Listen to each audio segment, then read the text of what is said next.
Welcome back. It's time for Media Watch on France 24, our daily look at the top stories in the French press and social media. Nicholas Rushworth joins me with the latest. Good evening. Hi, Hi. We start out with a great story today. Who's hot and who's not in French politics? Well, what could be nicer? The election season is over. We had 4 votes in France, and now time to sort of just step back and look at who's hot. Yeah, look at who's hot, but also look at who is, well, let's say, in the new parliament and so on. Now I'm going to go to a paper, Direct Matin. It's one of the freebies here in France, and it had many people read it on the subway in the morning. That's right, yeah, and it has this little piece there, un vent glamour souffle sur le Palais Bourbon. You know, there's a bit of glamour coming our way, which is, hey, what a relief. And so there's profiles of various women MPs. That one there is Barbara Pompili. We can also see another one there. Some very nice young women. This is Aurélie Filippetti. Now, let's just take one. If we look at Barbara Pompili, gorgeous. Indeed, absolutely a very good-looking National Assembly we have, it seems. 37 years of age, a Green MP, and she's, going to join the Parliament. So controversy, of course, breaks out. The politically correct brigade go mental, and what we have is a reply from a website called Terra Femina, and it says, no, how can you possibly say Direct Matin that we're going to have a sexier parliament? That's sexist. So this is what they come up with. You understand where they're coming from, right? As soon as you have female politicians, it's all about their hair and what they wear. I knew you were going to take this line, Hannah. We should have talked about it earlier. It is true, though. So here we are. We've got the website, and there they've got the headline there, Les plus jolis hommes de l'Assemblée nationale. Fair enough. So there's kind of sexual equality there. And looking at the hottest men, too. That's right, the hottest men. And we scroll down, we see François Baroin and Alexis Bachelet there. And what about him? Guillaume Larrivé. He's just arrived. He's 35 years of age. Now, one of the stars for Terra Femina is Benoît Hamon, who we've known as the Socialist Party spokesman. There I can show you a little bit of him. And he seems to get the fave-rave. He's getting the most votes? Yeah, he's getting the most votes. He's an MP for the Yvelines, which is just the area around Paris. And so, of course, the Terra Femina website sort of tongue-in-cheek says, hey, why don't you just try and seduce him and talk to him about football? You know, Euro, guys like that. So they're, they're taking the Mickey royally there.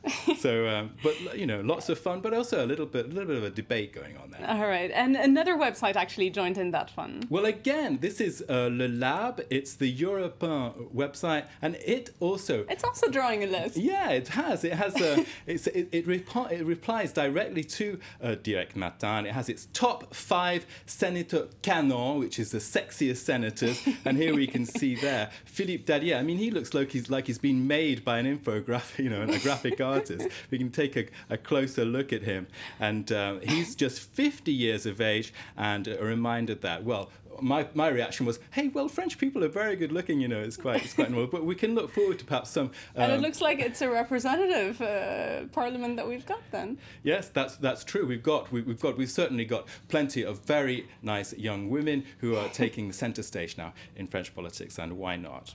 We're going to stick to an exchange between a female and a male French politician that's also getting plenty of attention today. Yeah, this again is in Le Lab, and we have an example here of also a young woman who's new to French political life.